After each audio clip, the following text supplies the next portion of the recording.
Bonjour à toutes et à tous et bienvenue dans votre nouveau rendez-vous quotidien Smart Éducation, le magazine dédié à la formation, aux nouveaux métiers, aux nouvelles pédagogies, le rendez-vous qui donne un futur à la jeune génération. Nous allons parler aujourd'hui d'alternance. Fini le cliché de la voie de garage. L'alternance, ce n'est plus seulement le bâtiment, la coiffure ou la boucherie. Elle s'ouvre désormais à de nouveaux métiers, cadre du commerce ou ingénieur. Une formule d'apprentissage qui plaît aux entreprises qui sont de plus en plus nombreuses aujourd'hui à préférer recruter un jeune présent dans l'entreprise que de le faire sur CV. Pourtant, les freins à l'essor de la filière restent importants. Quels sont-ils? Nous allons poser la question à nos deux invités. Deux experts de la filière nous accompagnent aujourd'hui. Tristan Gilloire, directeur de l'apprentissage à la CCI Paris-Île-de-France. Bonjour. Bonsoir. Bienvenue sur le plateau de Smart Éducation. Yves Inekint, président du groupe Thalys, nous accompagne également. Bonjour. Bonjour. Je le disais, Tristan Gilloire, longtemps snobé, considéré comme une voie de garage. Les mentalités ont-elles évolué ou la filière souffre-t-elle encore, selon vous, d'une image trop dégradée ? On peut et on doit toujours chercher à améliorer l'image de l'apprentissage. Maintenant, j'ai en tête, et vous l'avez sans doute aussi vu, ce film Entre les murs, qui parlait d'un enseignant dans un collège de banlieue qui était très investi auprès de sa population, qui n'était pas toujours très facile.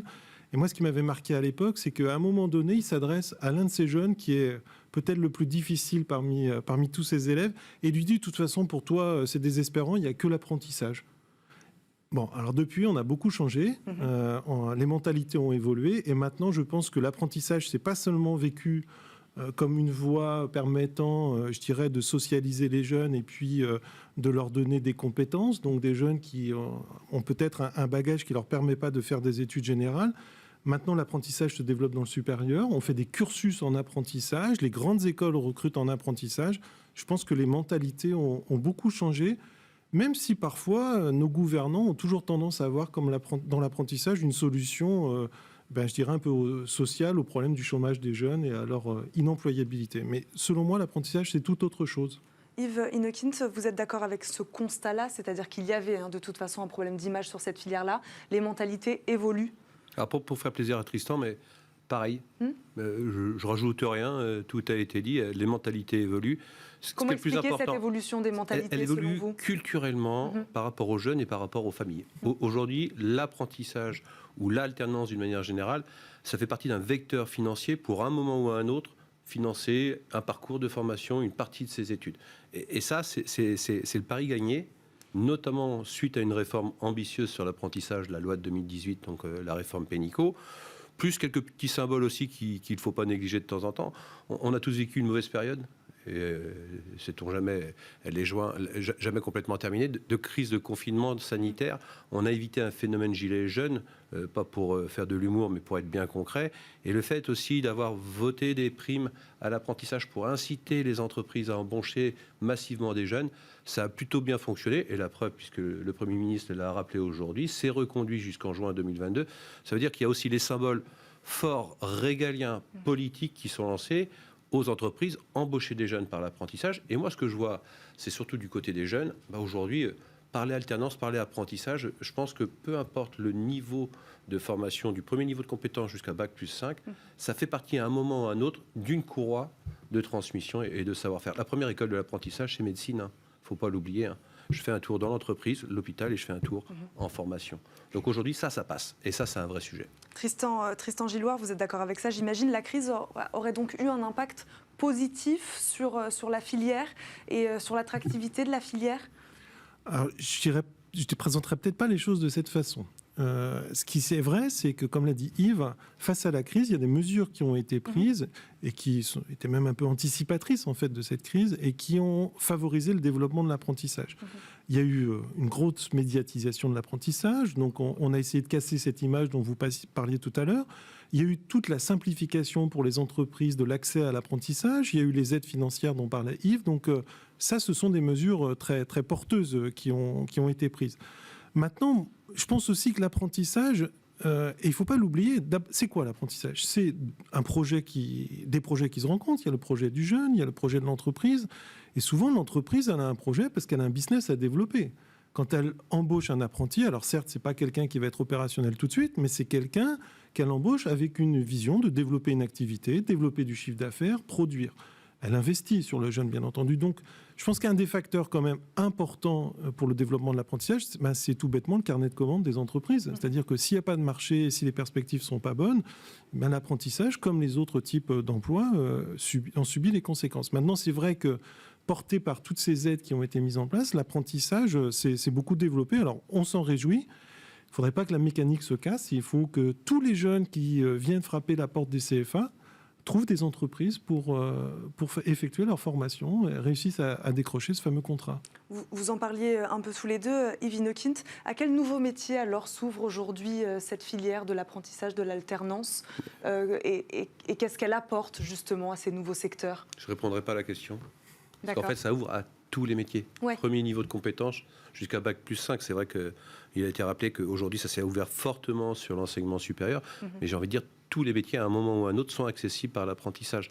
Donc, ce qui est important dans ce qu'on peut rappeler depuis tout à l'heure, c'est que je vais donner la recette ou le cocktail réussi de l'apprentissage. Vous prenez un grand verre. Premier tiers, c'est la formation payée par les entreprises via leur OPCO. Premier ingrédient. Deuxième ingrédient, c'est une formation rémunérée, donc c'est du pouvoir d'achat pour le jeune. Troisième tiers, c'est une expérience professionnelle dans l'entreprise. Là, vous avez un cocktail. Si vous prenez un verre plus grand, vous mettez un quatrième tiers, 70% trouvent un emploi à la fin de l'alternance. Ça, c'est un cocktail qui peut faire envie aux jeunes, aux parents. Donc pourquoi les freins subsistent alors aujourd'hui, Tristan Gilloire ? Quels freins d'ailleurs subsistent ? Vous parliez donc d'une prise de conscience aujourd'hui quand même des gouvernements. Quels freins subsistent ? On parle d'un taux d'embauche qui est quand même assez important. Les entreprises, c'est quoi ? C'est au moment du recrutement qu'elles n'y arrivent pas ? C'est après ? Ça coûte trop cher ? Moi, j'ai parlé de projets qui se rencontrent. Parfois, la difficulté, c'est dans la rencontre. Parce qu'entre un jeune et sa famille qui s'oriente vers l'apprentissage et puis l'entreprise qui cherche à recruter, il faut qu'il y ait cette mise en relation. Alors, c'est le travail d'associations, par exemple, comme celle dont s'occupe Yves, c'est le travail des CFA. C'est vrai qu'il faut qu'on organise cette mise en relation. Puis derrière, il faut que ça marche. C'est-à-dire que c'est comme dans tout mariage, ça peut ou pas marcher. On a le droit à l'erreur aussi, quand on est un jeune, quand on est une entreprise. Donc, il faut faire en sorte que le contrat soit clair, c'est-à-dire que le jeune ne soit pas déçu par ce qu'il va faire en entreprise, par sa formation, et puis l'entreprise, elle doit pleinement avoir conscience qu'elle recrute quelqu'un qui est son salarié, mais qui est aussi en apprentissage, qui apprend, qui va développer des compétences.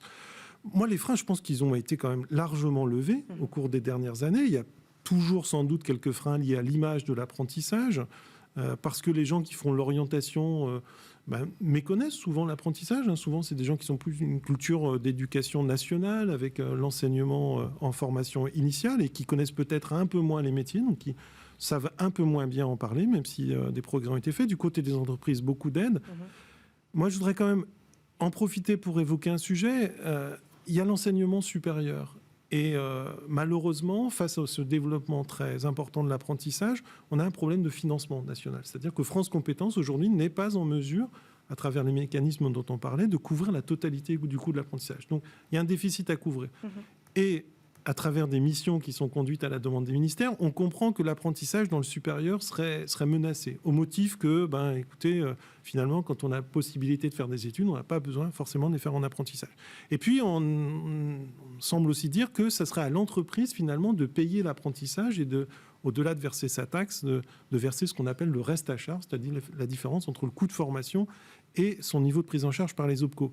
Moi, j'y vois là un danger. Si on réduit le financement de l'apprentissage dans le supérieur pour les CFA, ça veut dire que progressivement, il y a moins de jeunes qui vont s'orienter vers l'apprentissage. Il y a ce problème d'ascenseur social et l'apprentissage, c'est formidable pour ça. C'est-à-dire que ça permet l'accès aux études supérieures à des grandes écoles pour des élèves qui ne pourraient pas payer les frais de scolarité. Il ne faut absolument pas couper ça. Vous parliez d'une filière qui donc s'ouvre à tous les métiers, c'est ce que vous nous dites.